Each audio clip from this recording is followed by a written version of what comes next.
class. My name is Sydney Hester, and this is my health communications video over public speaking. When I first found out about this assignment, I was absolutely terrified. I dread public speaking very much. According to the YouTube video by WatchWellCast, about 70% of the people in the world are actually terrified as well, so I'm not alone. My first big public speech was my high school graduation.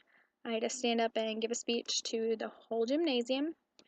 I wrote my speech, finished it about a week before graduation, and I practiced it over and over. I knew it just like the back of my hand.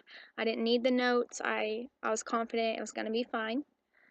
When they called my name and it was my turn, I walked up there and I stood up there on the podium and I forgot all of the words. My speech wasn't that long, so it wasn't hard to remember, but I just froze. I looked at all the people staring at me and I just completely forgot everything that I was supposed to be telling them.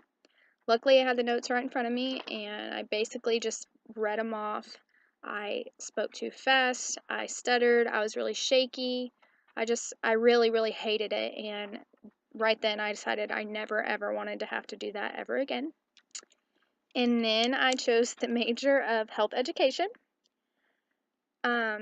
I realized that in this major, public speaking is actually really important. In order to educate people about health, you really have to go out and talk to them and tell them right from wrong, your opinions. You have to help them, just educate them about health so that they can educate themselves, their families. You have to be personable so that they can ask you questions and you can really go out of your way to make sure that they understand what's going on. According to the World Health Organization, communication is the heart of who we are as human beings. It's how we exchange information. Well, for health communication and health education, you really have to be able to exchange information to people all the time. That's a big part of your job, is just to go out and talk to people. Also, for health education, we really want to be able to raise awareness for a lot of different issues. And the best way to do that is for us to go out and talk to big crowds and really get our voice heard by as many people as we possibly can. So, we want to be confident in our public speaking so that we have no problem going out and talking to large groups of people all over the world so that we can really raise awareness for issues and really just talk to them about what they're having trouble with and how we can help them. We just want to be able to express our ideas and our concerns with them in a way that they understand, in a way that we are really confident in presenting to them.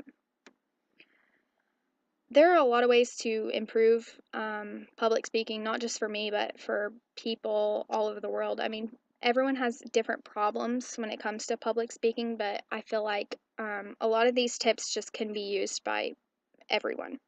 The first is just to be prepared for sure, to create an outline, to come up with a catchy introduction so that you really grab their attention. You want to have something in front of you that's not word for word your speech, but you want to have bullet points. So if you forget where you are or what you're focusing on, you can look back down and really just redirect yourself really quickly and really easily. Next, you want to practice and practice a lot. For me, it helps to practice in the mirror so that I can just see what I'm doing, watch my hand gestures, my head movements, just see, am I making too many movements? Am I causing a distraction by clicking a pen or something? I also record myself a lot. I record myself on my phone or on my computer. I just do my speech a couple of times, record it, and then I play it back so that I can see, am I talking too fast? Because that's a very big problem for me.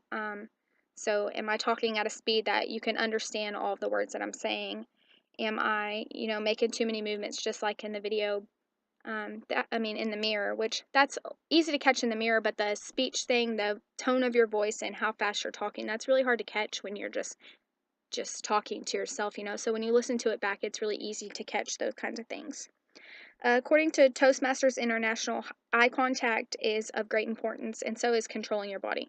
So you want to make eye contact with your audience. So first of all, that they know that you're talking to them, that you're really engaged with them. You really want them to be paying attention to you. So in order to do that, you really need to pay attention to them so that you can receive that same feedback. You need to make sure that you're pronouncing things clearly. I know a lot of people have a lot of different accents, and that comes into play a lot in public speaking, especially when you're speaking to diverse groups of people. You just want to be able to speak clearly, and any words that you're having trouble with, make sure that you pronounce them over and over so that other different people can really understand what you're saying. Lastly, is just interaction. You really want to interact with the audience so that they feel engaged in what you're saying. A lot of people go through public speaking and they go to these places to hear these people talk, and they just get really distracted. They don't feel like they're part of what's really going on. And I feel like public speaking, that's a really big issue, is for the person speaking to really engage with their audience, to make them feel involved so that they really stay paying attention to you. They're really listening to what you're saying. They're really grasping your ideas, your concepts. They just the people in the audience need to know that you really want them to understand what you're saying, so you have to go out of your way to make sure that they feel involved in what's going on.